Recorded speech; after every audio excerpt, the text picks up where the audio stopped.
भैले सबेरे मैया बोलेली चिरैया हो कि चली भैली ना। भैले सबेरे मैया बोलेली चिरैया हो कि चली भैली ना। मैया मोरी गंगा स्नानवा हो कि चली भैली ना। मैया मोरी गंगा स्नानवा हो कि चली भैली ना। कौने ही घाटे मैया कैली स्नानवा हो कि कौने घटवाना। मैया मोरी धोवेली चुनरिया हो कि कौने घटवाना। मैया मोरी धोवेली चुनरिया हो कि कौने घटवाना।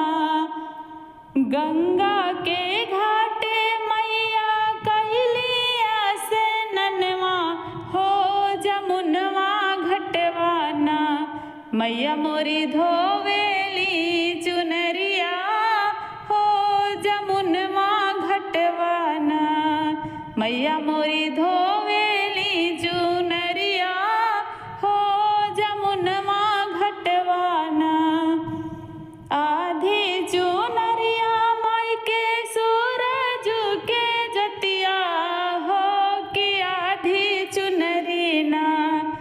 आधी चुनरिया माई के सूरज के जतिया हो कि आधी चुनरी ना। माई के चमके हीरा मोतिया हो कि आधी चुनरी ना। माई के चमके हीरा मोतिया हो कि आधी चुनरी ना। चुनरी पाहिनी मैया भइली तैयार हो कि पूछै लगली ना। हो कि पूछै लगली ना। गंगा शीतल से बचनिया हो कि पूछै लगली ना। कहवा के कैलू शीतला जाई के तैयारिया हो चुनरिया तोहरी ना। कहवा के कैलू शीतला जाई के तैयारिया हो चुनरिया तोहरी ना। चमके हीरा और मोतिया हो चुनरिया तोहरी ना। चमके हीरा और मोतिया हो चुनरिया तोहरी ना। चमके सूरज के ज्योतिया हो चुनरिया तोहरी ना। हमरो तो बाड़ी गंगा रुचि से किनिया हो कि उनके घरवाना। हो कि उनके घरवाना। कैले जाई के तैयारिया हो कि उनके घरवाना।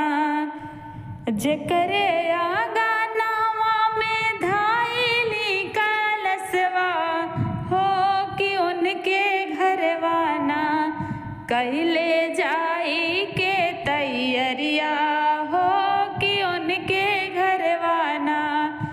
जेकरे आंगने साजल सुंदर आसनवा हो कि उनके घरवाना। कैले जाई के तैयारिया हो कि उनके घरवाना। जेकरे आंगने जालाई बेदिया दियनवा हो कि उनके घरवाना। कैले जाई के तैयारिया हो कि उनके घरवाना। जेकरे आंगने महकई धूप अगरबत्तिया हो कि उनके घरवाना। कैले जाई के तैयारिया हो कि उनके घरवाना। जेकरे आंगने हो इलाहा मनिया